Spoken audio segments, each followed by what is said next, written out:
Am I live? Hello, everybody. It's Lasha Rayanko. You've reached high voltage, and we are reading Ask Not, the Kennedys and the Women They Destroyed. Tonight, I am simply straight reading starting now. I put up a little bit about Mary Richardson Kennedy, and we left off where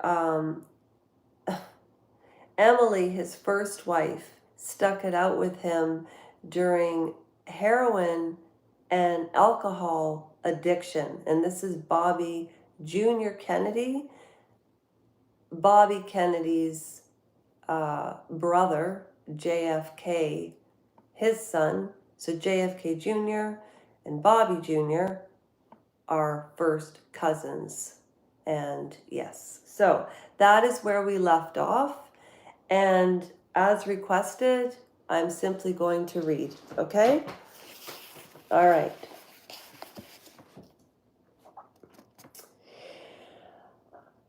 The rehab stint in New Jersey, the serious health issues to follow, the 5-month-long hospitalization that in 1992, after 10 years of marriage and 2 children, Emily and Bobby had separated over none of those issues, but over his constant. Did you know there was a word named constant? His constant infidelities. That's enough to drive anybody crazy. Could you imagine the humiliation and the pain? Like, do these Kennedys think they're crown princes in the UK? I mean, they had multiple affairs. It was encouraged for people to have affairs. Lady Diana had affairs way before Charles and Camilla got together. It's the truth. This is America's dynasty, and it was all smoke and mirrors. And we all fell for it. Okay. At any rate, so now we're getting back to Mary. Mary had always been in love. Remember we read this? Okay. She was always in love with the Kennedys. Now she had the chance to be one. She had liked JFK Jr., but there had been no real interest on his side. Besides, JFK Jr. was kind of square, in her opinion, dull. There was nothing dull about Bobby, and there was nothing cynical about their romance. They found solace in each other, these fatherless children who had struggled so, Bobby with drugs and, as Mary would learn, with an absent, often rageful mother. We read that today. Johnny Depp also had a rageful mother, and he abused substances until almost his 60s because of childhood trauma. And then being in Hollywood and not living in reality. Do you think that the Kennedys understand what real reality is about? Just think about that. Before we judge too harshly, I was talking about Harry and William today to this English gentleman at Tim Hortons. I could barely understand what he was saying because his accent was very thick and he was from a different part in London. But he said, is it William's fault he was born into that situation? So I think there's a lot of cognitive dissonance in reference to all the Kennedy women and all the Kennedy men. They stuck together just like absolute, sorry, my knee hurts. They just stuck together like absolute glue. At any rate, okay. Soon Mary would realize all too well that the family she so idolized had its own secrets. I wonder what that could possibly be. Marilyn Monroe, Ted Kennedy got away with literal you know what. We'll get there. But anyways, Bobby wasn't exactly the favored son. He had been kicked out of famous boarding schools and fobbed off to Len Billings, his uncle's best friend, himself so desperate for prom. Oh, yes, I remember this.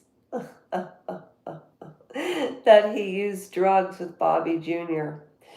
The namesake son spent his formative years fairly crying out for maternal attention, but nothing could rally Ethel. Not his alcoholism, not his heroin use, not his expulsion from boarding school because his friends feared he was one overdose away from passing on.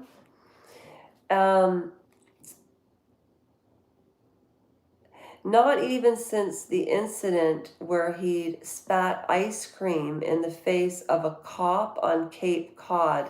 That's where I left off this afternoon. He spit ice cream at a cop's face. Okay. On the other hand, all Mary wanted to do was pay attention to Bobby. In her way, she understood him. Bobby Jr. was 9 when his father died. She was 12 when her father went into the hospital with colon cancer. His death after surgery was a shock. He was only 57, 4 years older than myself. So young. I know we look older in our 50s. Trust me, you still feel young.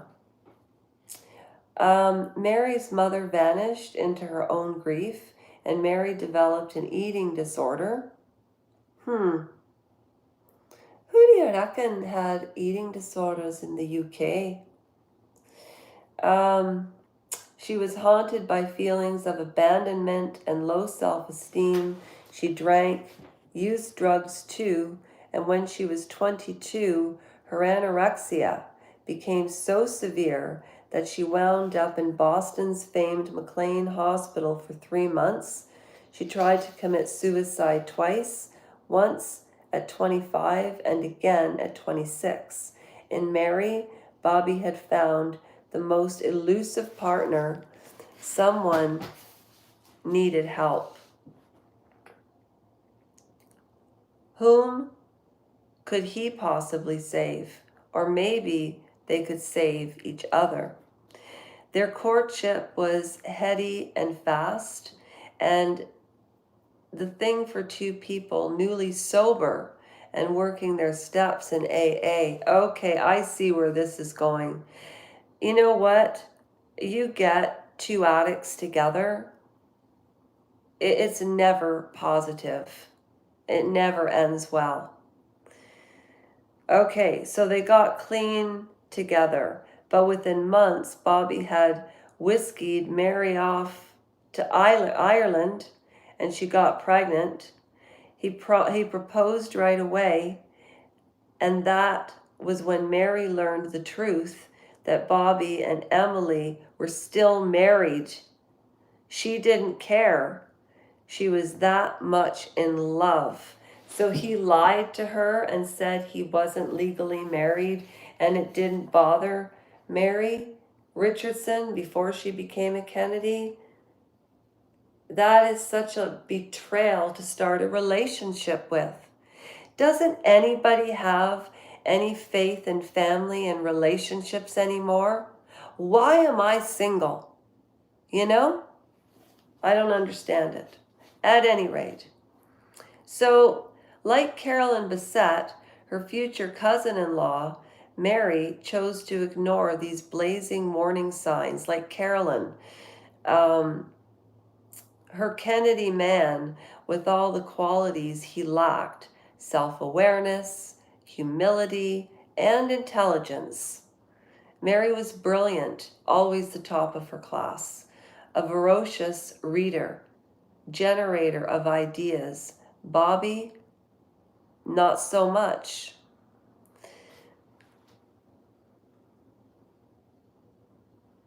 Okay, Rock, We will go have coffee together. I'm on live right now. Bobby was soon making enemies and embarrassing himself as a self-branded environmental expert. His book, The River Keepers, which he co-authored with John Cronin in 1997, was meant to burnish his reputation in a field relatively new to him.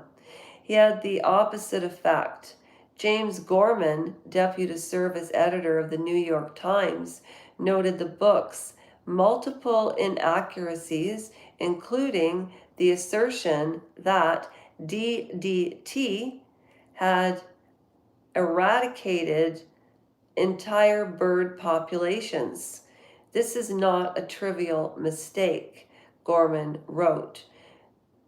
Quote, the environment in Kennedy's claimed field of expertise, after all, and the DDT disaster is a famous one. Nor was Gorman impressed with Bobby's accounts of his addiction and recovery, or his tone-deaf hosanna to his Costa Rican nanny, whose, quote, heavily accent versions of fairy tales and folk tales, Bobby wrote, inspired his environmentalism. You know what cracked me up? When Bill Maher had Bobby Kennedy Jr. on his show. I love Bill Maher, but how could he even shake that man's hand? Oh, Bill. Anyways, watching Bill Maher and Candace Owens together was something to behold. But nothing could stop Bobby's ambition. Nothing. No, nothing could stop him. No. His unerring belief that he was always in the right, not even that bad review in a newspaper that usually covered the Kennedys favorably, no less, gave Bobby Jr. pause, and Mary was always proud of Bobby. Oh my gosh, I would be so proud of Bobby too with all that philandering going on, wouldn't you? Huh? All right. I told you throughout the day I'm reading little bits. Enjoy. Thank you for joining me tonight. For those of you that didn't watch it live, hey, that's the way she goes. And for those of you that are watching this afterwards, I really appreciate it. So that's a wrap. Thanks, everyone.